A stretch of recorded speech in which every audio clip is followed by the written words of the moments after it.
as ações, o Barça falou assim, você não vai ficar rico. Eu falei, meu Deus, como não? Cara, eu que sou uma pessoa que ensina sobre finanças. É o primo rico, eu tô ouvindo isso do Barça, eu falei, meu rico. Deus, eu devo estar muito errado, né? Aí eu falei, por que não? Ele falou, porque esse tipo de ação, para você que está no processo de multiplicação de patrimônio, se você continuar investindo assim, esse tipo de ação são boas ações para quando você tem uma carteira já formada, uma carteira consistente, mas dificilmente elas vão multiplicar de valor muitas vezes ao longo do tempo. Então você precisa mesclar a sua carteira com algumas ações de alto potencial. E aí, a minha grande pergunta e a curiosidade aqui é o seguinte: eu sei que vocês gostam muito de dividendos, né? Isso daí construiu boa parte do patrimônio de vocês. Mas o que eu devo escolher?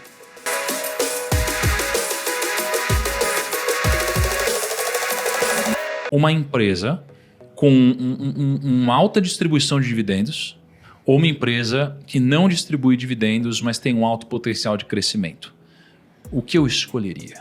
Essa é a minha dúvida de 4 anos. A empresa que tem as duas vertentes. Aquela que tem uma boa perspectiva de distribuir dividendos e aquela que alimenta a possibilidade de uma valorização. Esse é o... E nós temos empresas assim. Tá, várias. Inúmeras empresas nessa condição. São empresas que o pessoal fica se afugenta rápido quando tem uma queda qualquer, tá entendendo? Como tiveram outras no passado, não é isso? Mas você tem que ficar firme, que é a chamada disciplina. Se você olhar para um horizonte distante, você vai verificar que a empresa, vamos supor, ela estando numa atividade capaz de ser considerada uma atividade boa, não é isso? E que tenha sustentabilidade na sua operacionalidade, é uma questão de tempo, às vezes, a recuperação, tá certo? Nós temos aí, por exemplo, empresas que eu tenho participação, porque eu acredito no projeto. O projeto é um projeto consistente. A Paranapanema, por exemplo, é um projeto, é uma planta que tem mais de 1.300.000 metros quadrados. E é uma atividade que, além de ser uma atividade perene, é uma atividade que vislumbra um futuro promissor, com a questão do carro elétrico. Então, vai existir uma possibilidade de se consumir mais cobre, tá entendendo? Então, eu investi na Paranapanema, tenho ações da Paranapanema, discuto a Paranapanema, tá certo? E, com certeza, a Paranapanema está tentando encontrar uma trajetória, um caminho que proporcione a ela um crescimento capaz de acumular esses dois fatores que você acabou de citar. Que ela volte a pagar dividendos e que ela tenha uma perspectiva de valorização muito boa. Porque, na verdade, hoje uma ação da Paranapanema custa 33 centavos. Entendendo? Comparativamente. Então, 33 centavos é muito menos do que muita coisa que você consome. Um café, 10 reais, tá entendendo? Se você começa a fazer comparativo, você fala, pô, isso aqui tá de graça. É verdade, né? Compro um café ou 30 ações de Paranapanema? Exatamente. Aí que tá. É a questão do quê? É a questão de você priorizar, né? Não por isso a gente vai deixar de tomar um café, mas é aquela prioridade. Legal. Então, outro papel que eu interpreto que também tenha uma possibilidade boa, uma perspectiva boa pela frente, por exemplo, ações de empresa que você paga sem consumir. Esse é o melhor negócio do mundo. Você paga sem consumir? Isso. Por exemplo, o seguro. Você faz um seguro e reza porque não tenha Você pagou e não consumiu. Tá entendendo? É verdade, ninguém quer usar o seguro. Então a IRB está nessa trajetória. Cara, vamos falar de IRB. Qual é o case de IRB?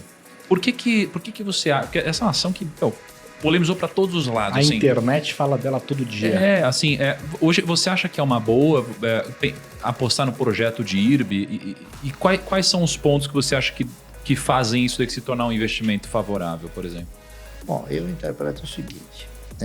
A IRB é uma empresa que tem dois grandes acionistas. Os dois maiores acionistas da IRB são dois bancos. E não é o Warren Buffett, não. Não, não é. Não, porque... Fake news. Alguém já Fake news. insinuou que talvez ele fosse, que ele fosse participar de uma estrutura melhor em termos de seguros.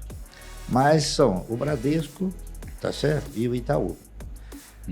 Eu costumo dizer o seguinte, eu interpretei que tanto o Bradesco como o Itaú, eles foram responsáveis por indicar aquele gestor que fez e que promoveu, né, uma administração fraudulenta. Está correto? Hoje é voz corrente disso. E o próprio administrador ele está sendo processado nos Estados Unidos em virtude de ter relatado e oferecido informações não válidas, tá certo? Informações. Então, o que aconteceu? Esse administrador ele teve a oportunidade de apresentar lucros inexistentes, lucros que não haviam, que não existiam. Então, o que aconteceu? Esses lucros inexistentes tiveram um benfeitor ou dois benfeitores maiores. Eles foram através de dividendos, é isso? Lucros inexistentes, dividendos indevidos. Foram destinados a quem? Foram destinados ao Bradesco e ao Itaú. Então, a responsabilidade de fazer ressurgir essa empresa está na mão deles, tá? Não está na mão dos acionistas. Não foram os acionistas que promoveram a administração fraudulenta. Então, o que aconteceu? E isso gerou o quê? Gerou uma preocupação muito grande, acredito eu, para esses próprios acionistas, e eles acabaram buscando o quê? Buscando fazer com que a empresa tivesse uma auditoria profunda, não é isso? E que pudesse reapresentar os balanços dentro daqueles critérios normais. Isso foi feito. Teve um economista que fez uma auditoria geral, profunda, não é isso? Republicou todos os balanços e chegou na conclusão que a empresa reunia condições de ressurgir, tá certo? Então, enquanto isso, a grande maioria das casas de análise, né, que nem todas são casas de análise, algumas são casas de apostas. Tá correto? Então, essas casas de análise houveram por bem locar uma quantidade grande de ações, sabendo que aquela empresa não ia gerar um lucro, tá entendendo? E foram, através das locações, foram pressionando o papel de forma tal que ele chegou a um preço aí de 2,02, 2,03.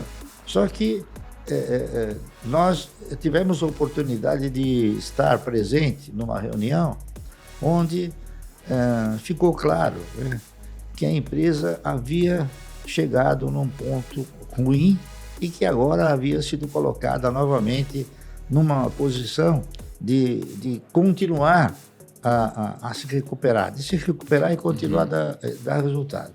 Só que ficou claro também que a empresa precisaria o quê? Precisaria uma capitalização para poder fazer com que houvesse novos contratos, tá entendendo? Então, eu acredito, como acreditei na Unipar, eu acredito que ela possa, dentro de algum tempo, porque isso é desde 2020. Então, está muito pequeno ainda o tempo, né? Então, eu acredito que ela vai assumir uma recuperação boa. Ô, Luiz, você está no conselho da IRB também, não está? Comitê. Acabei de ser eleito no comitê de auditoria. Explica isso